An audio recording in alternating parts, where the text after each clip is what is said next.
Hi there, Davey Cretin for Cretin Classics here. And we are here not a song review, not an album review, but an EP review from the mighty Led Zeppelin. There it is, the Led Zeppelin live EP. Perfect. There it is. Let's show you the back cover. Now I put my hype sticker on the back cover. There are the 4 songs we're going to talk about. Just straighten this out so you could see Led Zeppelin live EP. That's the red hype sticker I took from the front of the plastic. It's actually a little bit of it's a gatefold digipack here, and you could see a little bit of credits there. Let me just take out the CD really fast. I'm not a big fan of these. Be very careful with this. Nice silk screening on the CD of the Swan Song record logo. That is a really nice job. Okay, let's put this back in. And I also want to give some quick advice to people who do not like these digipacks, cardboard sleeves, where they're afraid the cardboard is going to rip or get damaged if they put them on their CD racks in their shoe boxes, what have you. These plastic sleeves are so hard to get in, just like vinyl. This has been the bane of my existence for decades now. But at any rate, a little sandwich bag does the trick. Watch this really fast. Da-da-da-da-da. Now it's protected from harm. But just because it's in a sandwich bag, please don't eat it. Okay, let's put that aside and get to my notes, give you some background information. This was announced July of 2025 in honor to celebrate 50 years of physical graffiti.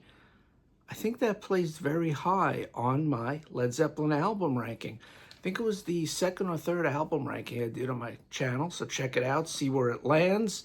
Ranking the albums of Led Zeppelin here on Cretin Classics. All 4 songs were previously released, but only on the double DVD and the double video cassette of Led Zeppelin. Not the album, but the DVD/video back in the day. I'm not even sure it's on Blu-ray now. I'm sure it is, knowing Paige. So this is the first official pressing of the audio-only media for any of these songs. It may have been bootlegged, but now it's officially available. Came out September 12th, 2025, Atlantic Records, of course. It's a hair under 35 minutes, only 4 songs, so you got some long songs here. Music is produced by Jimmy Page, sound engineer Kevin Shirley, remastered by Jimmy Page and Felix Davis at Metropolis Studios. It's available on CD, on vinyl, and streaming. All songs, as I said, are from the Led Zeppelin DVD. The sleeve is designed by Studio Fury. Now you have In My Time of Dying, 11:25. Trampled Underfoot, extended 9 minutes and 5 seconds. Sick Again at 5:17. And Kashmir, 9:02. Those are the 4 songs. It adds up to a hair under 35 minutes. Of course, Robert Plant on vocals and harmonica, although I don't think he plays harmonica on any of these songs. Those are from the credits from the DVD. Jimmy Page on acoustic and electric guitars. John Paul Jones, bass, keyboards, mandolin. And of course, the late, great John Bonzo Bonham on drums and percussion. Now, this was... They did actually release 2 singles from it. Trampled Underfoot came out July 24th of this year. Kashmir, August 29th of this year. Going to blow through this chart action because there's a lot. Australia, number 46. Austria, 9. Belgian on the Flanders charts, 67. Belgian charts, Wallonia charts, number 34. Croatia, I don't think I've mentioned that country before. Number 4. French, number 90, the charts in France. The French rock and metal chart, number 5. Germany, 17. German rock and metal chart, number 8. Hungarian chart, 28. Italy, 80. Japanese album charts, 23. Japanese combined albums, heck chart is that? 35. Japanese rock albums, number 4. Scotland, number 5 on the Scottish charts. In Switzerland, on the Swiss chart, 13. UK album chart, 16. US, 150. Low, but it is an EP. And the US top rock and alternative albums in Billboard, number 38. So that's the background information for it. We're going to start with track 1, In My Time of Dying. All 4 of these songs are obviously from Physical Graffiti. Written by Page, Plant, Bonham, Jones, and Blind Willie Johnson. This is from Earl's Court, 1975. The band are in fine form on this heavy blues monster stomp. The live setting with only one guitar, obviously it's only one guitar track, allows the rhythm section to be heard really well. And boy, do they bring it here. They lay down a solid bedrock for Percy and Pagey to dance on top of. Now, Robert might be singing the song slightly lower live, but Jimmy's on fire, especially on slide guitar here on In My Time of Dying. Now, when I was a kid, I wasn't sure when I heard the LP it was back then. I had it on vinyl, and my friend Joel, my late friend Joel, he also had it on vinyl. We were huge Led Zeppelin fans as little boys. I wasn't sure what Robert Plant was singing. At the end, when he's just repeating, it sounded like "Oh My Teeth Hurt," "Oh My Teeth Hurt," or "Oh My Cheesecake," "Oh My Cheesecake." But in this live version, you could absolutely hear that he's saying, "Oh My Jesus." "Oh my Jesus, oh my Jesus." That's what he's singing there. But as a little kid, I was clueless. I've misheard so many lyrics, I could probably do a whole show or short series on that. At any rate, although this version starts off with the bang of Page's unaccompanied slide guitar, the electric slide guitar, it ends calm, cool, and collected, just like its studio counterpart on Physical Graffiti. I mean, other than that mellow ending, this is a barnstorming version. Highly recommended for the heavy blues Led Zeppelin fans out there. Moving on, we go to Trampled Underfoot. Now, this is an elongated version written by Page, Plant, and Jones from Earl's Court 75. Now, John Paul Jones is playing a Hohner D6 clavinet, which brings a very funky element to this song. Adds to Led Zeppelin's already full bag of tricks. He's also playing it on Custard Pie on the Physical Graffiti album that's not here, although they did do that live as well. This extended version has Page going off on the electric guitar with an extended solo and Plant improvising a lot on vocals. This gives it a very loose, funkified groove. You could additionally hear Jonesy playing the bass line with his left hand, which to me is reminiscent of the great Ray Manzarek from The Doors, who used to play a lot of the bass lines, at least live, sometimes on the studio versions, but Doors used session guys on the studio records. So Jonesy's playing the bass line with his left hand, and because there's only one guitar track, the one drum, his lead with his right hand on the clavinet, Plant singing, you could hear the bass line that he's playing. So Jonesy's obviously a very talented cat. Where was I? This song is definitely worth listening to due to the extended running time and the jamming sessions. So I recommend Trampled Underfoot. Track 3, I guess side 2, it would be on the vinyl version here.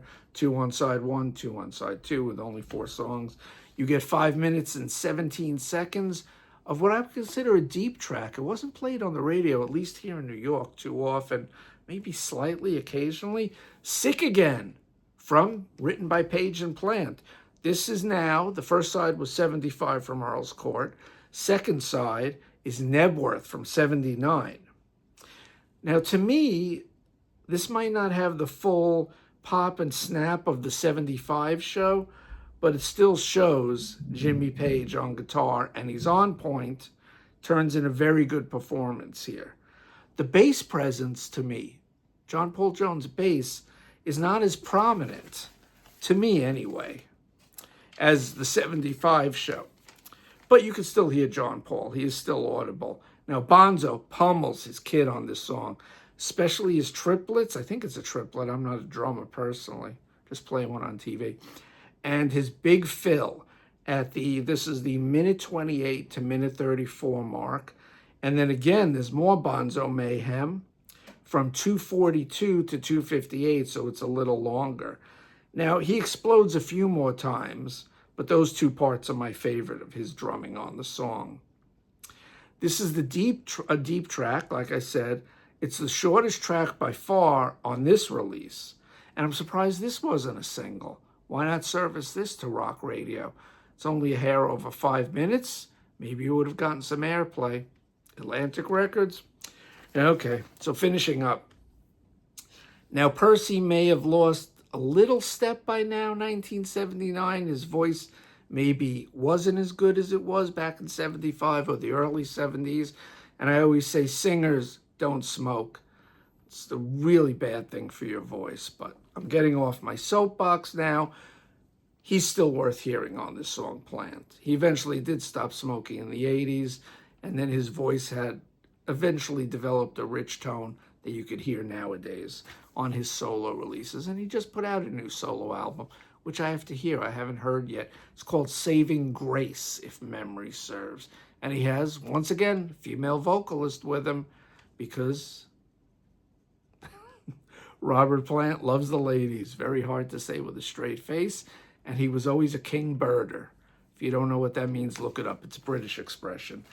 The last song, probably the most famous song here, definitely, was played the most on classic rock radio. Heck, that bad guy who's in prison now even did a horrible version of it in 1998, I think, for the Godzilla soundtrack. Had Page's approval somehow. Kashmir here, 9 minutes and 2 seconds, written by Page, Plant, and Bonham. Again, from Nebworth 79. Bonham swings and grooves here as each member shines on this expansive, impressive number.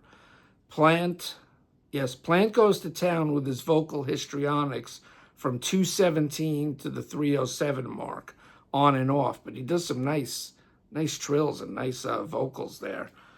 Bonzo has his day in the sun. During the section, All I See turns to brown, that whole section. He has some tasty fills there. And he bashes away from 626 to the end, on and off. He'll keep the beat, then he'll do a fill, then he'll do a little roll. So this is a Bonzo tour de force to me. Might not be note perfect the whole song, but it's still quite good and definitely worth a listen.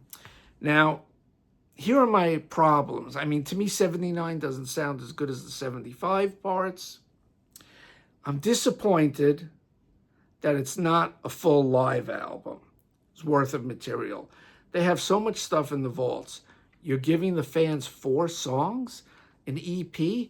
Why not at least a full LP or a double LP? I mean, there's so much stuff on that great Led Zeppelin DVD. You could have put out maybe once, or at least on the CD, half of it, or maybe a double disc with these 4 electric songs. What about the acoustic set you guys did? Where is that? So I'm taking off points for the fact that it's only an EP, 4 songs, the sound isn't perfect. It's really good. Definitely worth listening to. I'm going to give this an 8. And please, Mr. Jimmy Page, give us a double live Led Zeppelin album.